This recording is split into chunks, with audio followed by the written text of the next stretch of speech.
ज्यादा जब बियाह कुल भी हमनी के करे थे, अगर इनका प्यार में ताकत हुई नो तो तोनी के कोई ना रोक सकेले एक दूसरे के होखे खातिर। ना रोकी मम्मी जी, कोई ना रोकी। रो रो हम चिंता अभी लेके आवत तनी चुनरी माला कर तू बियाह। ला आखिर आके माइयो के राजी कइए लेलू ना। का रे का भई का भई एकरा का पूरा खानदान के ते नाम ले हमार बचवा के छोड़ दे मारी भैया। सुना ऐसे काहे बोले ली जीरोरा। हाँ हमरा बिना एक क्षण भी ना रह सकी ना, हमरा से बहुत प्यार करी ना। हाँ अगर हमरा से ना करो शादी ना तो हम मर जाए जान ली। हाँ जहर मार भी खा लेब। तो 8 बज गेली बिटिया अभी ले सुतल बड़ी दादा। कहती ना कि अगर हमरा से ना शादी करे तो पक्का हम बिना एक क्षण भी ना रह सकी ना, पक्का अगर मरियो जाए। ए बुच्ची जी ना ए चली आहो का भौजी का बकबका तरू हो। हम का बकबका हम तो सुतल नहीं भौजी। का हो गई सुतल है कहबेले बाबू सोना जानू कह तो तारा बिना ना रह सकी ना, ना जी सकी ना। हाय के हम कहा ये कोई बाकी हम बोला हम सुता रही। देखा बुच्ची हम तारा के समझावा तनी ठीक नु, तू समझे के कोशिश कर। पागल नहीं खो, बच्चा नहीं खो कि इतना भी दिमाग नहीं खे। तारा के बार बार हम समझावा तनी कि वो कनी में हमनी में जमीन आसमान के फर्क बाटे। ऊ कहा नीच बिरादरी के, हमनी के कहा ऊंचा बिरादरी के। कभी तार शादी ब्याह ना हो सकेला ओकरा से। कहा तनी कि तू ओकरा के भुला जा। कैसे भुला जी भौजी, हमरा से नहीं हो सकेला कि हम उनका के भुला सकी ना। ना भुला सकेलू तो उनकर जान ले सकेलू।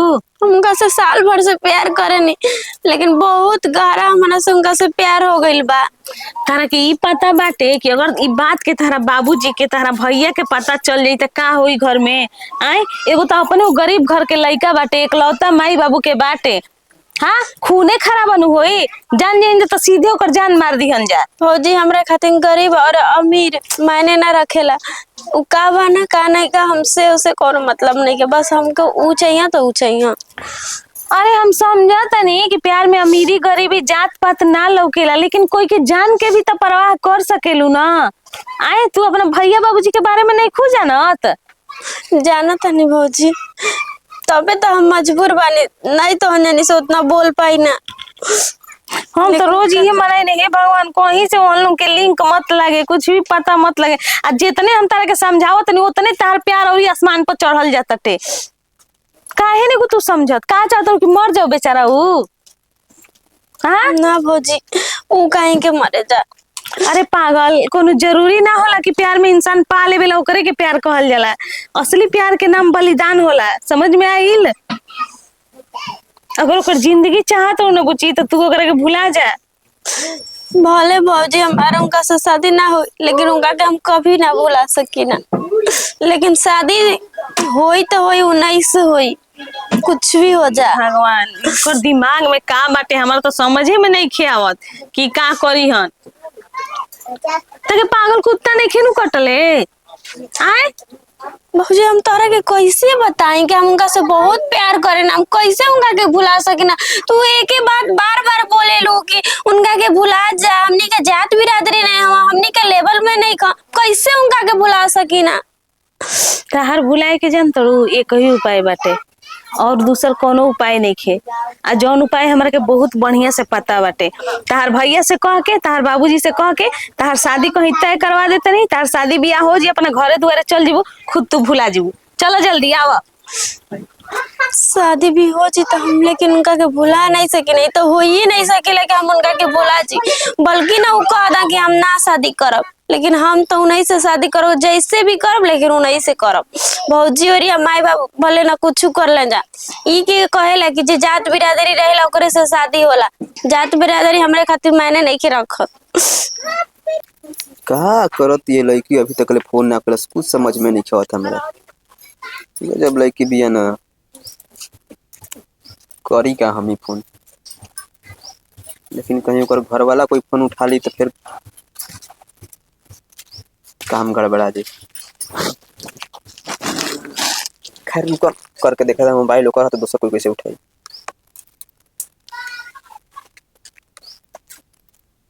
Hello hello hello. बोली। अरे भाई कहाँ रहत तारू आजकल, का करत तारू, कुछ समझे में नहीं आवत हमरा। रौरो तो एक बार हमारे को कॉल करके पूछतो नहीं कि का हाल चाल बा। के कइला सा कॉल? हम कहीं आज नहीं। ना कहनी हाँ, साफे लगा था कि हमरा के एकदम भुला गइल बानी। ऐसा लागत का? हाँ सही के लगा था कि हमारा तो कोई और मिल गल बा बढ़िया। का कुछ कह दी क्या? कह दिन जवन मन में बना कह दी, मन में रखी मत। गजब इंसान बाड़ू यार। हम कब से तार इंतजार करतनी कि तू अब फोन करबू, अब फोन करबू। हम फोनू कर देनी तब वो उल्टे हमरे पर। अच्छा ये बताई, हमरा से एक के बात कहल चाहतानी कि रौरा हमरा से शादी कब करतानी?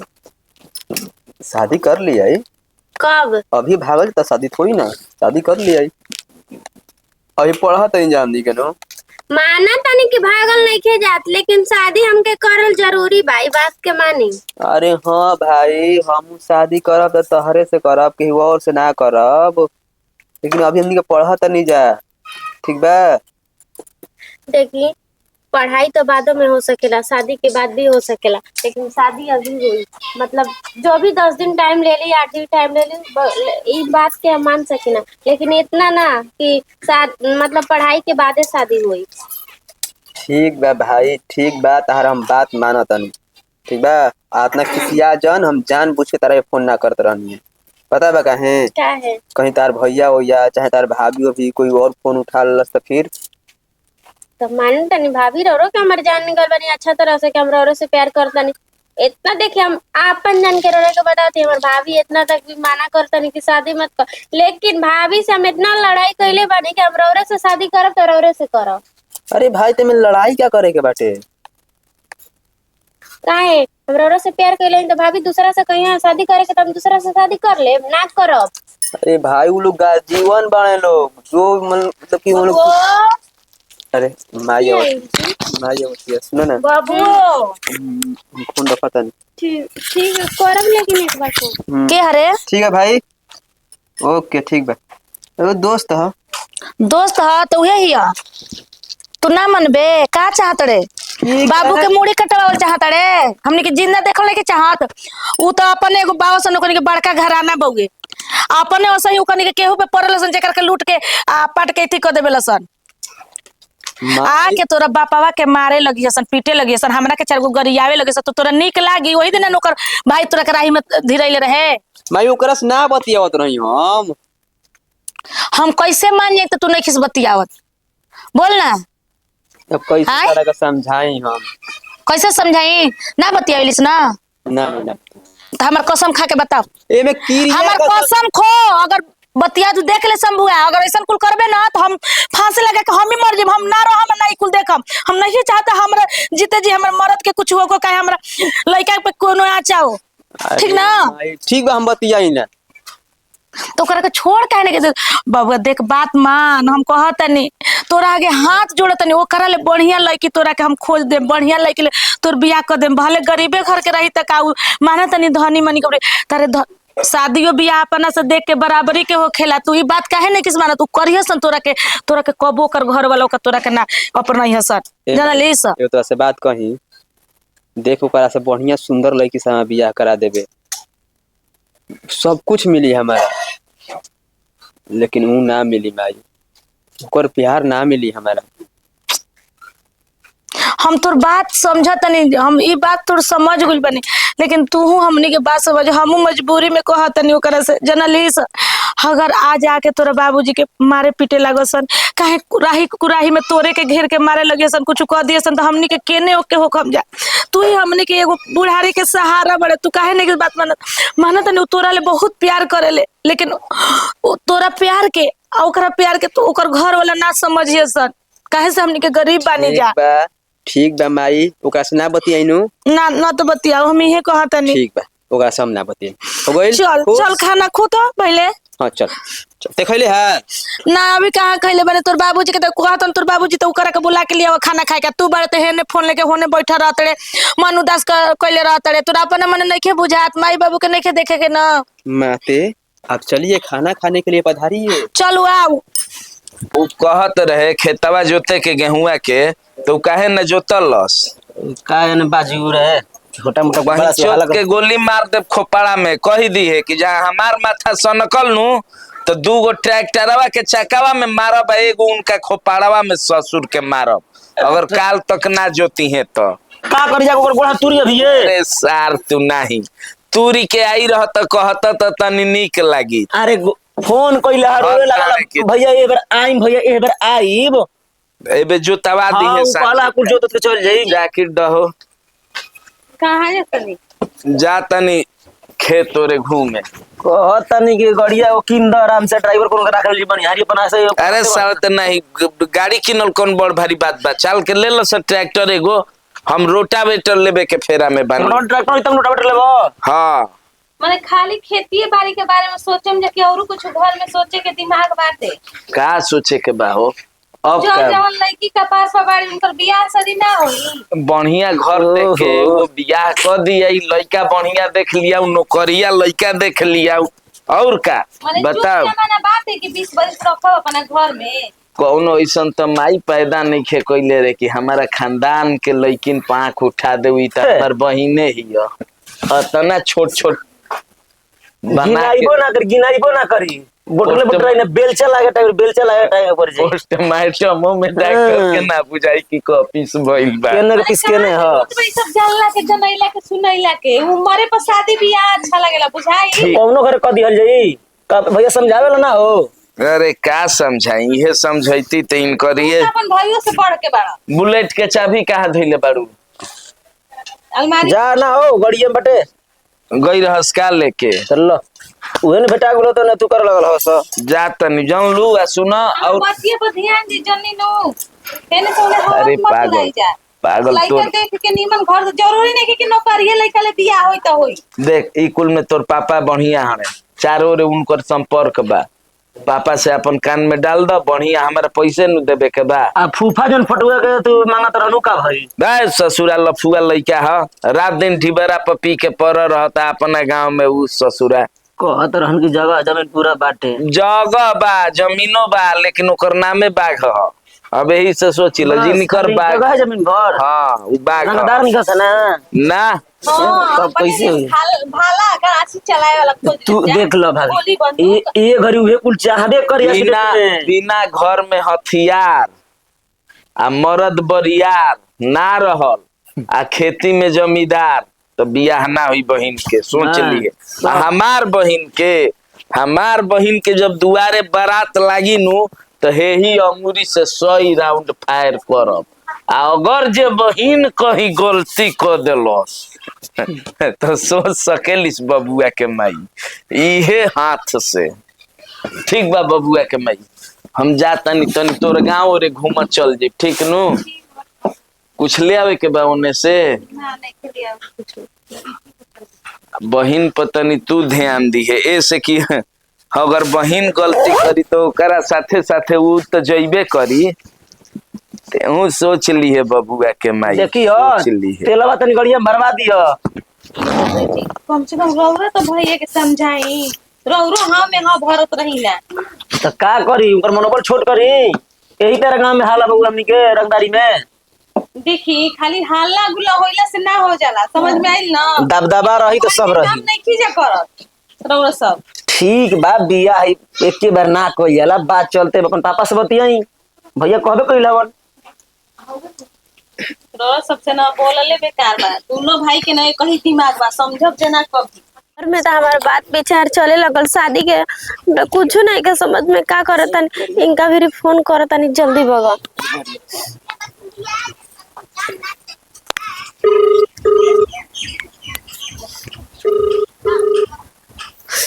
आपके द्वारा डायल किया गया नंबर तो काट देना फोन में फिर लगाओ तनी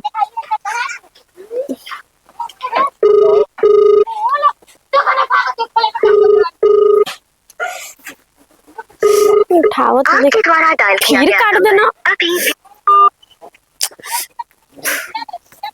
हम का करे, उठाई तो नहीं खा जल्दी बाबा।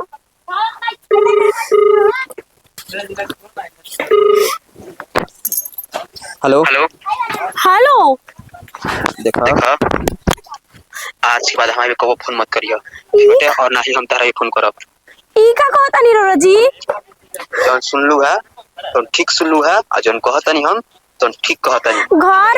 घर में हमार शादी विचार कर। अब हम का करी, बार बार फोन फिर लगा।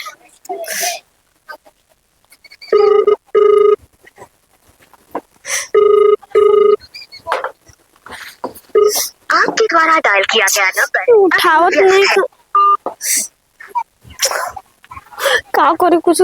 आप संपर्क करना चाहते हैं वह अभी स्विच ऑफ है। इधर स्विच ऑफ कर देना। हम का करी, इनके से बतावा जरूरी है। एक तो हमार पूरा बात नहीं सुनना कि हमारे घर में शादी ज्यादा विचार चले कि हमारी शादी कहीं और होगी। जब से उनका से शादी नहीं, तो हम दूसरे से कैसे शादी कर सकी ना। वो क्या करी, मन करता है कि उनका घर ही अभी नहीं चल जाए।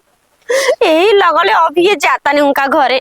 वो कहाँ गोइल बे कनी तो जाइत बाजार लागल बा, तनी साग सब्जी कुछ ले तबे नु खाना पीना बनी शाम खातिर आए बाजार एबरा हुए का मरो मसाला खत्म भइल बा। कभी ले आइबो ना कहिल भट्ठी पे ईटा के भट्ठी पे गोई रहल ईटा ला दे के रहल का जाने के कर। तो ओई खातिर गोरला अच्छे भगवान हन नयन आई तो भेज दे हमको, हम जा तनी तनी गैया के निकाल के चला देही।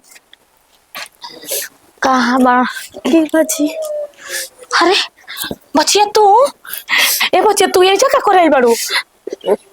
वहाँ के कहाँ बने? बाबू हमार नहीं खे बचिया, देखा हम तार पैर पड़त नहीं, हमारे घर से चल जा। रार हम पैर पड़त नहीं। घर में हमारी शादी होके के बात होता, लेकिन हम दूसरे लड़का से शादी नहीं कर सके ना। जब से राउर लड़का से शादी ना करब तब।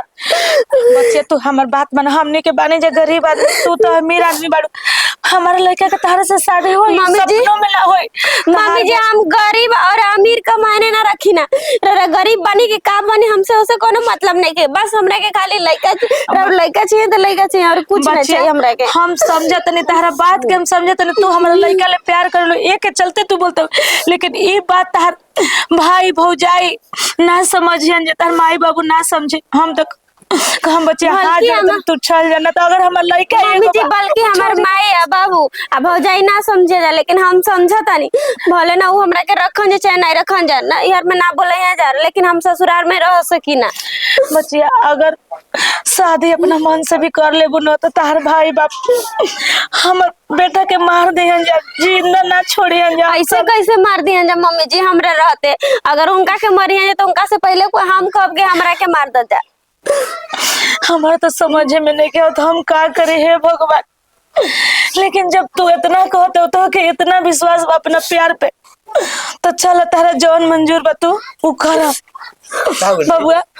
तू सब रोला हमार फोन काहे ना उठावत रही, काहे हमार फोन काट के मोबाइल ऑफ कर देनी हम। वेजा का करे बड़ू? हम ये कहल बनी कि हमरा से शादी करब त करब। अपन शादी घर नहीं हो सकत बबुआ, घर से ही भाग के बिया। अपन कहते तो हम जब भी करम तो वही लड़का ले शादी करम, ना तो हम मर हो जाए। देखा तारा जौन कुछ भी करे के बानू तू अपना घर जाए करी है, एजा ड्रामा नहीं करे के। छोटे तू चल जा अपना घर। रोरा कुछ बोले मरब तो मरब यही घर में, लेकिन अपना घरे कभी नहीं मर सकी ना, चाहे कुछ मरब तो मरब यही जे। रोरा बल्कि हमरा के रखी चाहे ना रखी। ज्यादा जब यहाँ गुल भाई हमनी के करे थे, अगर इनका प्यार में ताकत हुई नो तो तोनी के कोई ना रोक सकेले एक दूसरे के होखे खातिर। ना रोकी मम्मी जी, कोई ना रोकी। रोरा हम अभी लेके आवत नहीं चुनरी माला कर तू भी याद ला आखिर आके माइयो के राजी कहिए ले लू ना। करे का भाई का भाई एकरा का पूरा खानदान के ते नाम ले हमारा बचवा के छोड़ दे मारी भैया बचवा के छोड़ दे। पहले बात से बात करी जा, बात करी। देखी जा, सब कहले में कोनो फायदा नहीं के। रोरा भैया तारा के मारा ही के बा। मत बोलता नहीं के करना डकरा छोड़ ना रे बाबा अरे मत चलो वाला तमाशा देखत है तो अरे सब बात समझ हमार लड़का कुछ नहीं के कहले जोन भी कहले भाई बच्ची अपने मन से हमनी के घर में आइल बड़े। हाँ बाबा हम खुद आई नहीं है जाने के घरे शादी करे खातिर जाने अपने में बात विचार करत रह जा कहीं और शादी करे के, लेकिन हम कहीं और शादी ना कर सके। मौका बोला मर दे लेके ए सुन बिया होई हमार फैसला जान तारे गांव ना बदलेला नु तो घर कैसे बदली बिया होई हो तहरे लइका से होई आई करी नु बिया हमारे घर बाराती लेके आई बारात लेके आई हो हमारा घरे हम बिया करब तोरा इहे लइका पसंद बनू चल बहिन हम तोर डोली उठाई हम जानतानी कि डोली तोर कैसे उठावे के बड़ी भैया भैया मैं जे शादी कर और अभी करब हम हमरा नहीं के जरूरी कि बारात और डोली सच के जाई तबे कर सकी ना। हमारा बात सुनो हमरो ख्वाहिश बा कि हमरो दुआरी पर सहनाई बाजे हमरो दुआरी पर बाजा बाजे जब तार भैया राजी बा उन्हें ना जी रौरा के बात के विश्वास करे हम अब भी करब त अब भी करब। बच्चा देखा सुन अगर तोरे भाई हमू हन जिद मत कर जौन इहाँ के कहतनी तो बात मान चल बारात आई नु बच्चिया देखा हम हाथ जोड़े तनी तू जा ठीक तार भैया कहत और हमने के बारात लेके आए जान के हमने के बारात लेके आए तबे तू आई तू जा अपना घर भैया राजी हो गए हाँ ना भैया हम कह देनी करब एजे करब त एजे शादी करब हम घरे ना जा सकी ना।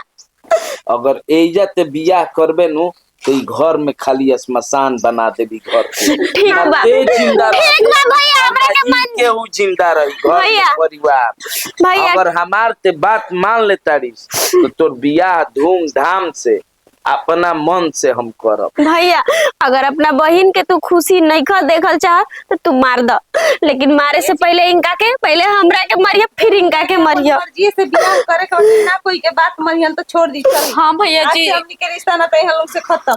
हाँ समझिए हो कि भाई भौजाई माई बाबू सब मर गए अब जे भी बाटे तारा खती है ना लोग बारन जा चली जी चली छोड़ी भौजी तू कुछ भी बोल दा उसको घूम मिले एगो हमार छोटकी भौजी है कितना प्यार से और कितना अच्छा से समझावे ने एगो हमार बड़की भौजी और भैया कैसे बोले ना जा। देखा हमार बात सुनो तोहार भैया राजी बा नु अरे बात के समझत ना कि अभी छोटकी भौजी जी बोली है ना बोला नहीं है ना गुड़ बना के आरा के लिया के जाए जी आ घरे जाके जान मार दे जी।